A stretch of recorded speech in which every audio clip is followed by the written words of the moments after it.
భారత రాజ్యాంగం మనకు హక్కులు ఇచ్చింది.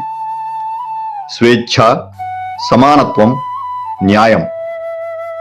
కానీ రాజ్యాంగం ఒక విషయం స్పష్టంగా చెబుతోంది: హక్కులు ఉన్న చోట బాధ్యతలు కూడా ఉంటాయని.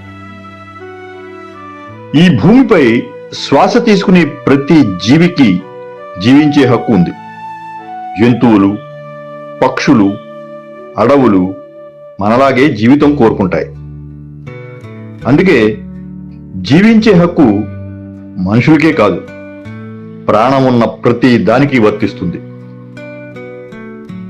రాజ్యాంగంలో ఆర్టికల్ 48A రాష్ట్రం పర్యావరణం, అడవులు, వన్యప్రాణులను కాపాడాలని చెబుతుంది. అలాగే ఆర్టికల్ 51AG ప్రతి పౌరుడు ప్రకృతిని గౌరవించి కాపాడాల్సిన బాధ్యత ఉందని స్పష్టంగా పేర్కొంటుంది. అడవిని కాపాడటం కేవలం అటవీ శాఖ పని మాత్రమే కాదు, అది ప్రభుత్వ శాఖల బాధ్యత. అటవీ శాఖ ముందుండి చేసే పని మరియు ప్రతి పౌరుడు భాగస్వామి కావాల్సిన బాధ్యత. అటవీ శాఖ ఉద్యోగులు అడవిలో ముందుండి ప్రాణాలను రిస్క్ చేసి వన్యప్రాణులను కాపాడుతున్నారు. కానీ వాళ్ళు ఒంటరిగా ఈ బాధ్యత మోయలేరు.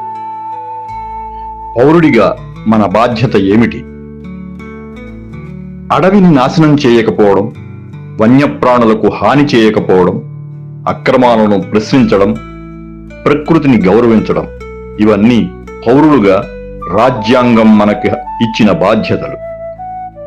ఒక అడవి నశిస్తే జంతువులు మాత్రమే కాదు, నీరు, వర్షం, భవిష్యత్తు తరాలు అన్నీ ప్రభావితమవుతాయి.